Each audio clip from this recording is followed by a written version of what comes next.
No Man's Sky has one of the most interesting introductions to a game in my opinion. Crash-landed and stranded on a planet, your confused character has to explore, mine, and craft ship components from the ground around you, installing them in your ship and getting systems back online before you can depart for space, for the first of many times. In 2025, Aaron Roberts described the Luke Skywalker start to Star Citizen, beginning in a small town, working your way to a large spaceport, getting your ship, and flying into the vast expanse for the first time. Both of these approaches are gripping, cinematic, and offer a feeling of progression and expansion of scale, but they also emphasize something key. Spaceships are a home. Made of many components, mechanics, and assets, each ship should be something you value for a different reason, something that expands your gameplay in its own unique ways, a center of operations akin to what bases represent in many games, but with far more functionality. The Drake Ironclad, with its command module, is the clearest example of this, with engineering, independent flight in the cockpit, and a new standard for industrial logistics. There are a lot of considerations: maintenance, survival gameplay, and more. Today I'd like to explore the possibilities with you of what spaceships look like as a home in Star Citizen and what the Ironclad is going to offer. To learn more about how you can get these timed exclusives earlier, stick around until the end. Otherwise, thank you for coming to my Tomato Talk.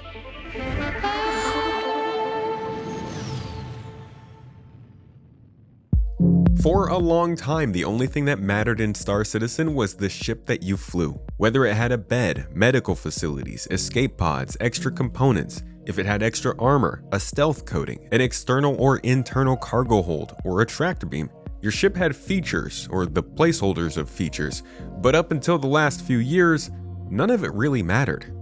Engineering may seem like it's rushing us into a world of risk and consequence for our ships, but there's a reason that the Argo Raft was the go-to ship for the resource rush in 2025.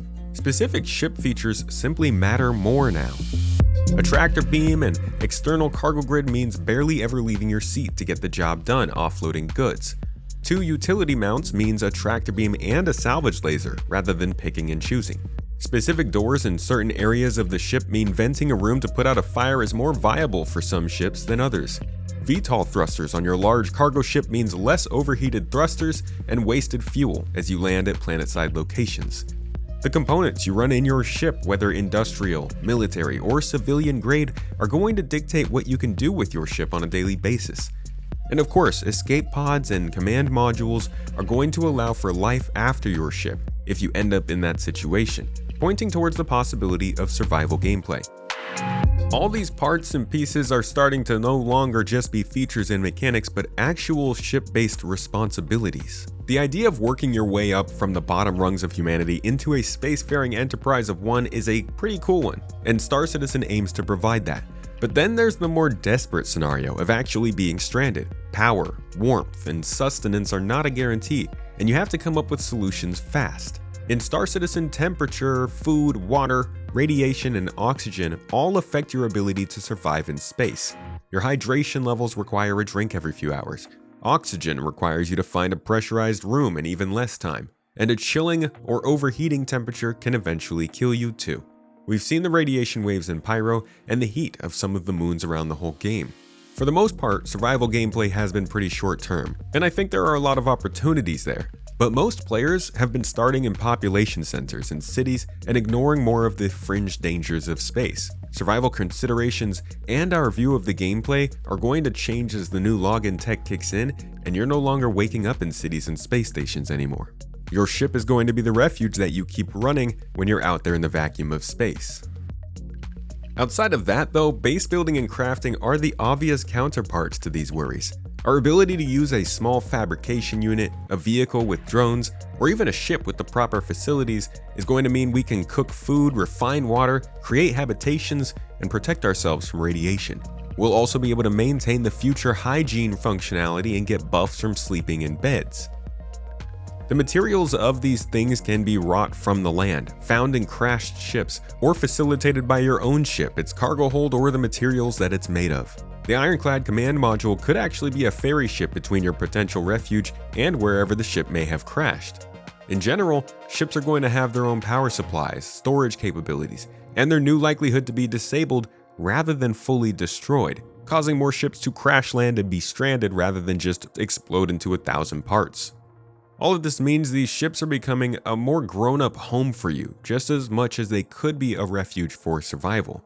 The only problem is, there's not much reason to sit around on a planet for days on end. Sure, it might take a little while for rescue to arrive and pick you up, and there's some opportunity for survival gameplay in that small amount of time, but that's not necessarily enough time to really be in true danger. And most players would likely balk at the idea of potentially being subjected to the elements for multiple play sessions. So this gameplay does feel like it's a bit of an opt-in scenario, which might decrease the actual tension of it all.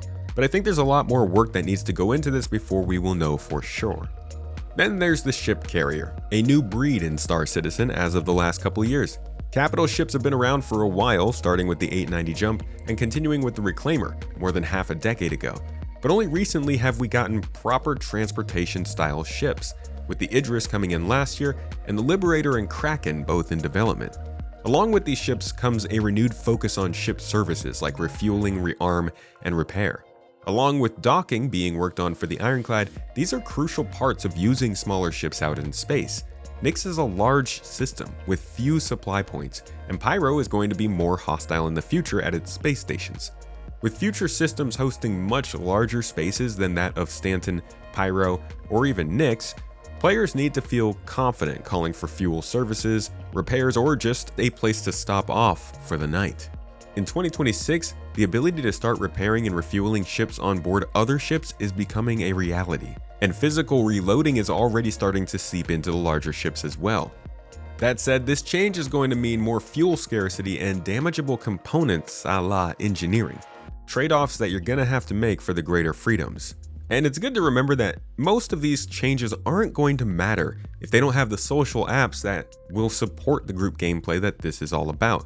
And while we're at it, let's talk about the more social side of ships. Customization has started to show up on ship interiors to go along with all the new skins people are applying to their ships.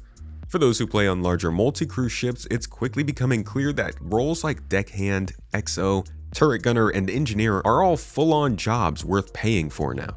Medical beds are popping up more and more as the idea of a dedicated medical ship loses its significance. While disappointing, this means many more players are supporting friends and groups throughout play sessions. And you can't lie, ships are getting a lot more character with each year that passes.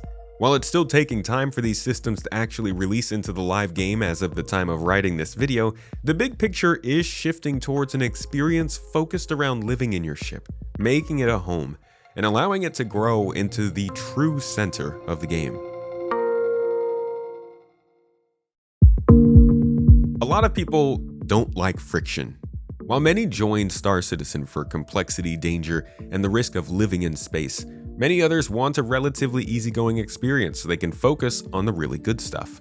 No matter your feelings on the matter, there are reasons to support both groups in some ways, and it's up to CIG to choose where they land, despite what they may have said in the past. They've always wanted ships to operate like bases, requiring resources, maintenance, care, and consideration, just like a base would. In space, they obviously wanted these elements of the medium to cause some friction, and when power, life support, and mobility are limited, there's going to be friction.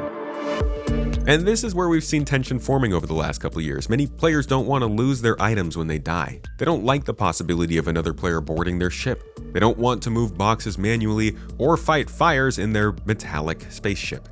Many believe consequences in games should be minimized so players can focus on the fun, and I get where they are coming from.